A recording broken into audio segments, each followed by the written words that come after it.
बातमी पुण्यातून आहे। रवींद्र धंगेकरांनी आता मुरलीधर मोहोळ यांच्यावरती आता नवा आरोप केलेला आहे। मुरलीधर मोहोळ महापौर असताना बढेकर बिल्डरची गाडी वापरत होते असा सुद्धा आरोप आता त्यांनी थेट मुरलीधर मोहोळांवरती केलेला आहे।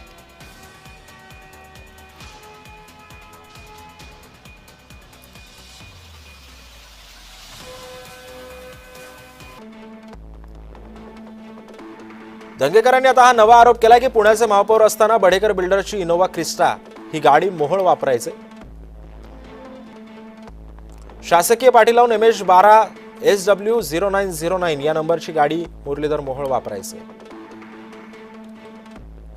खासगी व्यावसायिकाचं वाहन वापरणं नीतिमत्तेला धरून आहे का असा सवाल आता धंगेकरांनी विचारला।